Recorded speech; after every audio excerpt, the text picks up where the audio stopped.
Something is happening in the global digital landscape that might seem like a paradox. And in such a situation, conspiracy theories foster. However, in this case, there's no theory to debunk. So why does growing in digital cost companies more than ever before? To understand what's happening, we need to take a look at digital markets and digital technology. Let's start with the markets. Before 2020, the number of companies that focused on digital growth was a lot lower than it is today. With physical sales being an option, brands that established their market in their previous decade had minimal motivation to pursue digital growth actively. Working in the field of digital strategy, I can share that before the pandemic hit us all, the most frequent questions decision makers put were these two. Why should we focus on digital? Is the return on investment in digital better than what we do today? But since the second quarter of 2020, these questions have changed to how can we transform digitally fast? How can we achieve similar results in digital like company X, Y, or Z? And what's the fastest way to build a digital business model? Do you see how these questions change? There's an immense pressure to grow in digital. One of the things that this pressure has done, it made companies spend more on digital advertising than ever before. Here are the stats. Google's advertising revenue grew 69% year over year, and that's from 29 billion to 50 billion. YouTube grew 84%. Snapchat 116%, Twitter 87%, LinkedIn 97%, Spotify 110%, and Facebook 56%, while TikTok's mother company ByteDance grew 110%.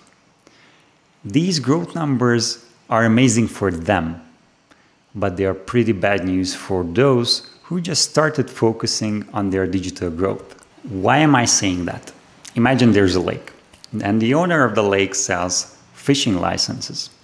The price of a license varies, but the most expensive location is right at the center of the lake where the most fish are. Depending on who pays more, get the best places.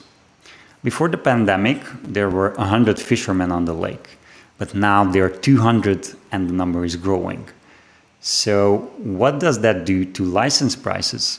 They grow. More and more fishermen want to get the best places fast, so they try to outbid their neighbor fishermen. But these guys don't want to remain in the back, and the bidding war starts. Who wins? The fish, the fisherman, or the lake owner? Well, the poor fish don't even know which bait to bite on. The fishers are fighting over places and spending more and more on licenses. The lake owners smile as their pockets get full. While this analogy has some caveats, you can get the big picture of what's happening. And now you may think, okay, Attila, that's true on the markets. But in the last decade, digital innovations soared, and there's also a visible trend that technology is getting cheaper. So doesn't that even things out? Well, technology is getting better, and in some cases, even if not cheaper, but more efficient for sure. There's no doubt about that. And let's say that we neglect the massive chip manufacturing shortage that the world is facing right now. Normally, we shouldn't do that, but for the sake of this example, let's take it out of the equation. So, while most technologies are ready to be used, they need an implementation process. And that process requires experts. And unfortunately, the number of experts with hands-on experience is not growing fast enough. And thus the cost of implementation increases. And because this cost is increasing aggressively, some companies try to work with cheaper, less experienced professionals. This tactic looks really intriguing because in the short term, they save money. But actually, in the long term, they burn it because those who are not at the top of their league cannot facilitate efficient implementation and efficient growth. And more brands realize this and choose only top-level experts.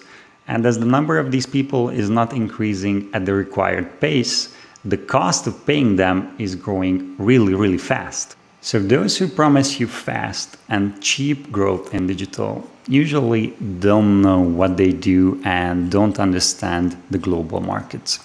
Of course, it's up to you to roll the dice. However, I want to guide you with a happy question. What will you lose if your digital strategy fails to bring the right results in the next 12 months? Remember, the number of fishers is growing, and the lake owners don't have any motivation to make things better for your company. In case you're not sure if you're going in the right direction, drop me a message on LinkedIn. Also, if you're interested in learning more about digital transformation, subscribe here on YouTube or follow me on LinkedIn.